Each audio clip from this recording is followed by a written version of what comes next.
So, alam mo yan, parang hindi naman ako nangihinayang sa pera kung sa tingin ko yung item ay magagamit ko naman talaga. Pero kung sa tingin ko ay medyo pricey talaga siya tapos may imbak lang or hindi naman masyado magagamit, siguro mag-iisip muna ako kung bibilin ko siya or hindi.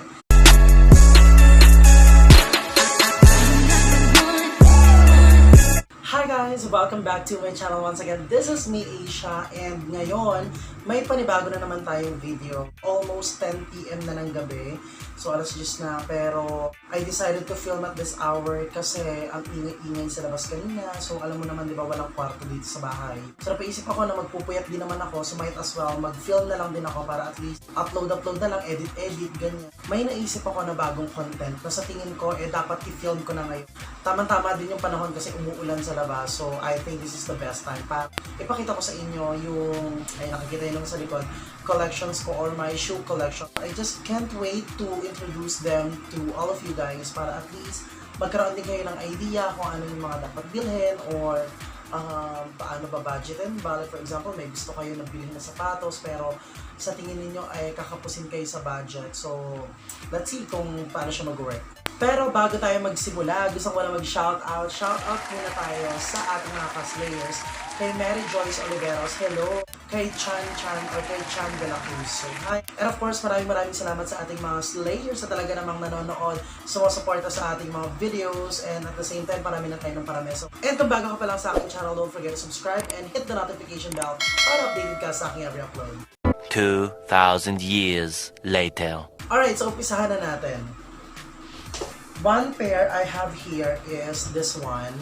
So ito matagal na to sa akin, siguro mga 2 years na to sa akin. So this one is Gardams and I bought this one sa halagang 2,000 pesos and medyo mahal talaga siya price. Ginamit ko kasi ito noon nung first mapasok pa ako sa trabaho.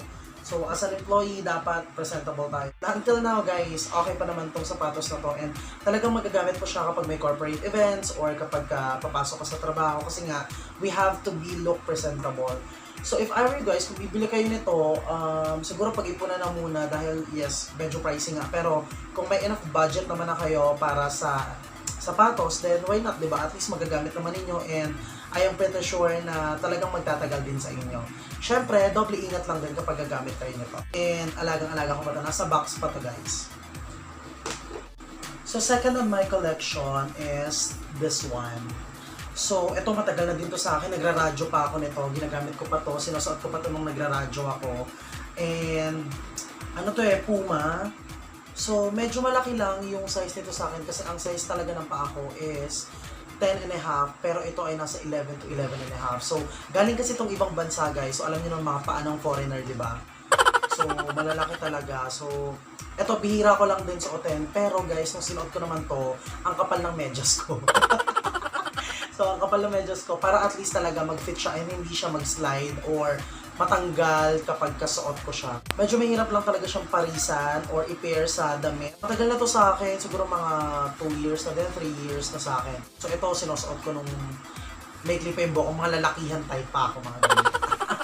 Pero ngayon nakatago na to and siguro susuotin ko soon pero pag-iisipan ko kung saan ko gagamitin. Tcharan!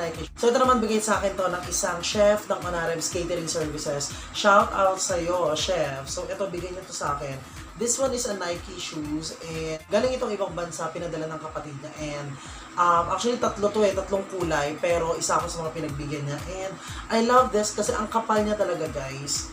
So kitang-kita mo talaga na hindi pa siya masyadong gamit kasi hindi ko pa talaga ginagamit. Siguro nagamit ko to once or twice lang and then tinabi ko na muna. So just like what I posted on my Twitter account, every footwear has its own story. So may mga kanya-kanyang kwento kasi yan kung ba't sila napunta sa atin. So alam mo yon, may mga sapatos na swerte, may mga sapatos na hindi swerte, may mga sapatos na dinala tayo sa lugar na hindi naman natin ina-expect na mapupuntahan natin pero kasama natin sila. So alam mo yon, parang very memorable lang din. So if I were you guys, just keep them and also matuto kayong linisin sila. Hindi yung pagkatapos ninyong gamitin, itatabi na lang ninyo na hindi nyo nililinis. We have to give value to them kasi sila yung nakakasama natin sa mga aura, sa mga outfit of the day, mga ganyan. Ito naman, binili ko to dito lang malapit sa amin. So para lang siyang Tiangge type. And then the story about this one is binili ko siya kasi kailangan ko ng sapatos that time. And then siguro may event ako noon, and then kailangan ko talaga ng sapatos. So, napabili ako a day before, kailangan ko ng sapatos na hindi ko naman magamit yung iba kasi parang hindi masyadong bagay and kailangan ko ng medyo gray na kulay. Saka mamadali ko, hindi ko siya masyadong masukat. So, ang size nito ay nasa 11 or 11 and a half din. Malaki siya sa akin, guys. So, ang tendency kapag sinusuot ko to, talagang lumuluwag and alam mo yun, nag-slide yung paa ko talaga sa loob. So, I had to wear socks na talagang makapal para at least hindi siya masyadong mag-slide. And then, eto naman, siguro matagal na rin to sa akin. Mga 2 years na din or 3 years. Kasi talagang maingat talaga ako sa gamit, guys. It's just that this one, nung binili ko, since Changi lang talaga siya binili, nasira na siya. So, what we did was, pinatahin namin yung gilid niya para magamit ko pa siya ulit. Pero maganda naman yung kulay niya and at the same time, comfy naman. Kaya lang medyo nag-slide ngayon pa ako. So, bihira ko na lang din to suotin. Siguro kapag aalis lang ako, pupunta lang ako sa malapit. Pero pag malayuan, guys, hindi ko siya masyadong pinagkakatiwalaan. Although iniingatan ko siya, it's just that, syempre, kapag malayuan, iba yung shoes naman na gagamitin natin para kayang-kaya talaga sa lakaran, sa biyahe, mga ganyan. Hindi naman ako masyadong meticuloso pagdating sa sapatos. It's just that pag nakita ko siya at nagustuhan ko siya, bibilin ko talaga siya. Pero, syempre, dumadaan tayo sa point na kinakapos sa budget. So, pinag-iipunan ko muna siya. So, syempre, ito ay class A lang. Kahit Adidas yung tatak na kasi nga Changi lang naman, di ba? And, okay naman. Hello, wait! Ba't ganito? Energy yung tatak sa likod, guys. May energy sa likod. Anong tatak niya talaga? Energy or Adidas? Baka nabudol ako. Wala. But anyways, okay pa rin naman siya, guys. Matibay pa din naman siya. Isang pair na Nike shoes na class A lang din. So ito naman nabili ko sa halagang 800 pesos.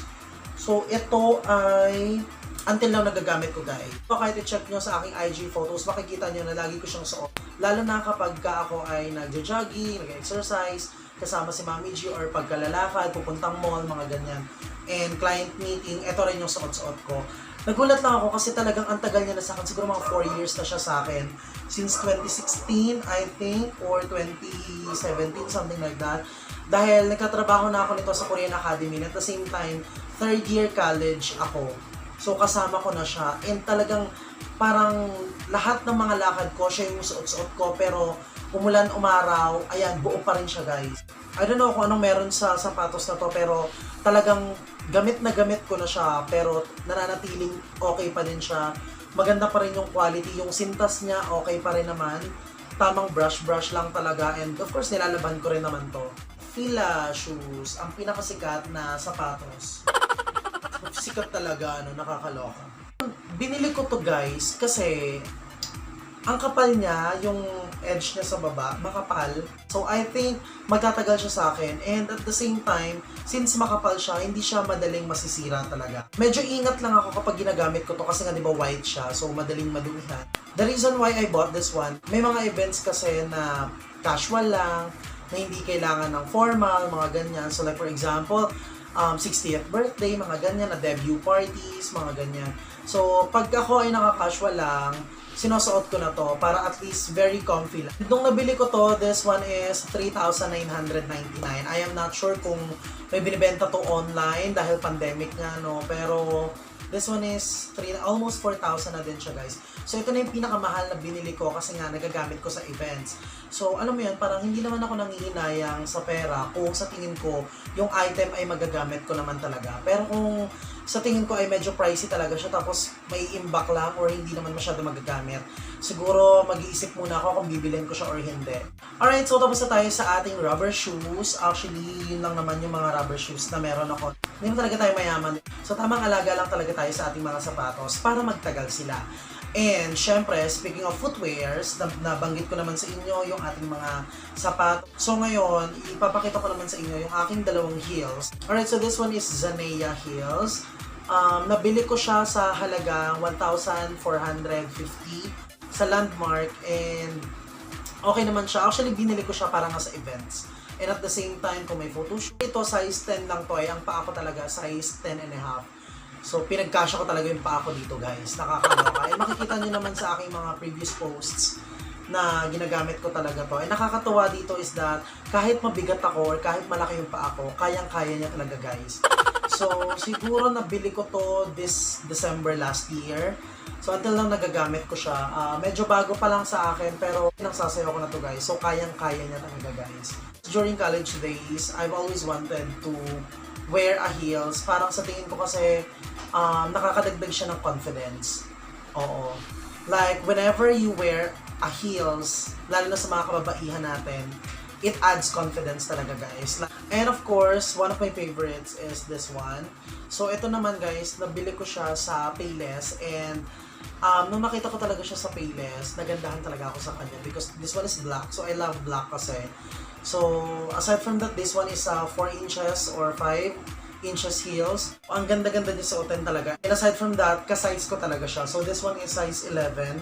So, pasok na pasok talaga sa banga. And ito, bago lang din to sa akin. Nabili ko siya sa halagang 1,650 sa Payless. Siguro kung bibili kayo sa mall, abangan na lang din ninyo kung magsisale sila or kung kailan para at least makaless din kayo sa mga bibilhin ninyo na footwears or mga sapatos or sandals or heels para bongga na, panalo talaga. Actually, wala naman talagang mali or masama sa paggastos ng pera. It's just that kung bibili kayo ng mga bagay na sa tingin ninyo ay magagamit ninyo, pwede nyo naman gastusin yung pera ninyo na inilaan para doon.